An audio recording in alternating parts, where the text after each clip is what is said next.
Let's continue our discussion in Chapter 4 with significant figures. Significant figures are important in science because they are dependent on the measurement, and the measurement is dependent on the instrument that we use.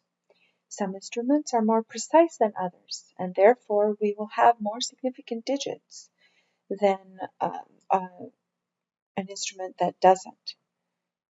If I have a ruler that measures, or a meter stick or a yardstick, if you will, and only measures in yards, then I have a particular object that I'm measuring, but the object is much less than 1 yard. It's not going to be a very precise way to measure the length of that object. But if I have a ruler that measures in inches, then that's going to be much closer to the actual value of the true value of the length of that particular object. And so the instrument that we use is very important then, because it tells us how precise our measurement is. And so in a number, when we see a measurement that has many, many digits, that means that that instrument that measured it is very precise, and it has more divisions than an instrument that gives me only 1 or 2 digits. That is not very precise. Now, when we talk about significant digits, we're going to talk about what they are, how to figure out how many significant figures a particular number has, how to figure them out, how to figure out zeros, etc., how to do calculations with significant figures. One thing that we need to talk about are exact numbers. An exact number is not a significant figure in the sense of where we have an uncertainty associated with it. An exact number is one that is counted or that it's defined in some way. If we count things, then there is no uncertainty associated with it, because if we've counted right, we know exactly what the number is. So there is no uncertainty in our counting. So if I have 14 eggs, that's exactly 14. There is no uncertainty about it because I counted 14 eggs. I count exactly 3 kittens or 21 people. There is no uncertainty. That is a precise measurement. So when we end up doing calculations with significant figures, and we learn the rules on how to do that, we do not count exact numbers. Those are excluded from the rules with significant figures. Now, an exact number is also a result of a definition, such as if I have a dozen, I know that's 12, or a pair, that's 2. So both of these are exact numbers, and we will, when we deal with calculations, we will use conversion units, and those conversion units are considered definitions and therefore exact numbers, but we'll get there. Numbers that we measure, so we use an instrument to measure them, whether the instrument be a simple ruler, a graduated cylinder, or a scale, they will always have some uncertainty associated with them. We then will estimate the last digit. That last digit in a measurement will always be uncertain because we're not quite sure exactly where it falls.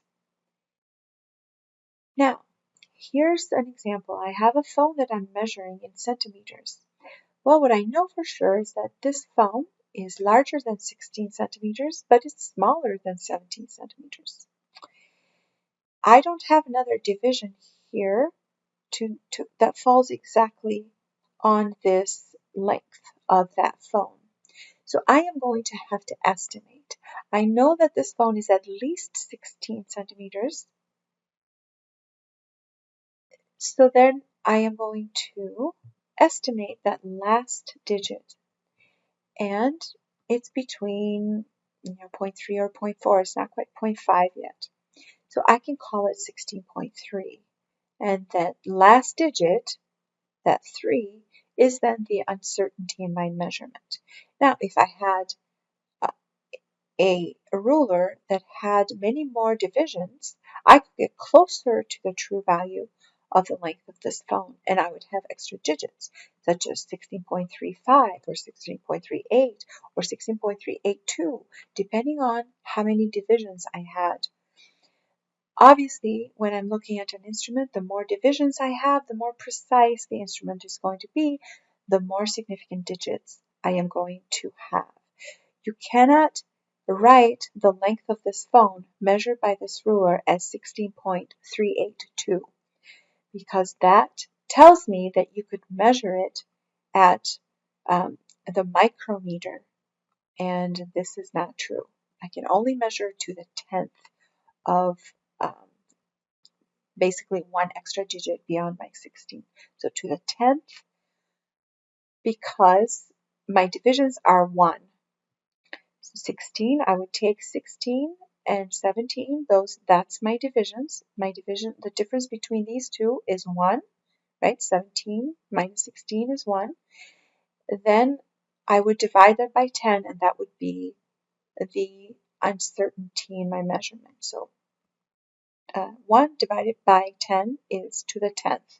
So that is as far as I can go with this ruler. I cannot provide any more numbers after the decimal point.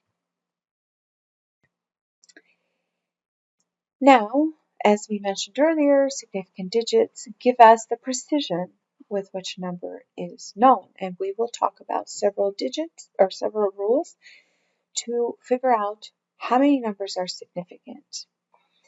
First of all, the first rule is that any digit that is not 0, so any non-zero digits, are significant.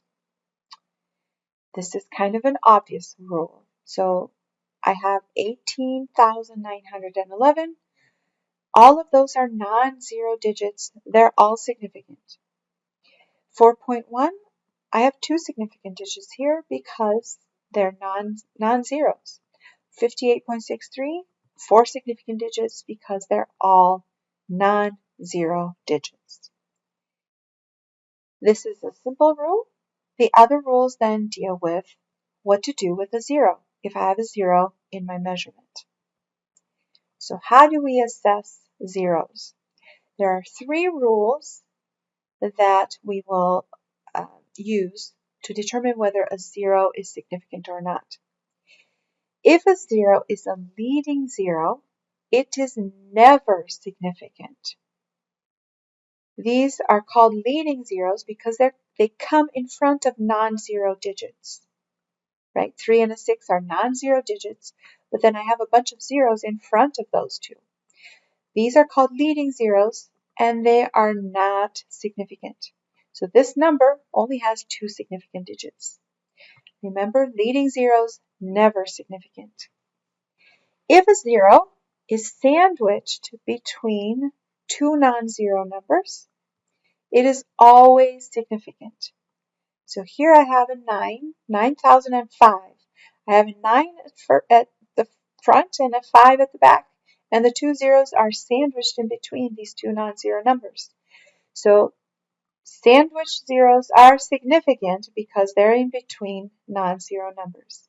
I have 4 significant digits in this number. The last rule is a trailing 0. Trailing 0, from the name, they come at the end of non-zero digits. They are only significant if there is a decimal point somewhere in the number.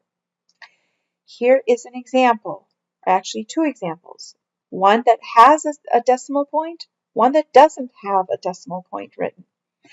This one, 81.00, has a decimal point, and therefore those 2 zeros, even though they're trailing, they become significant. So 81.00 has 4 significant figures. Let's look at this number, 5,200 or 5,200. I don't have a decimal point right there.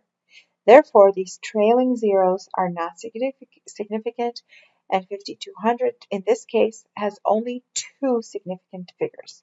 Now, if I put a decimal point over there at the end, that means that those zeros will be significant and there would be 4 significant digits if I had a decimal point, but I don't, and that means that they're not significant. 52, so the 5 and the 2 are the only 2 significant digits. Here is a sample problem for you to try. So determine the number of significant figures in the following measurements.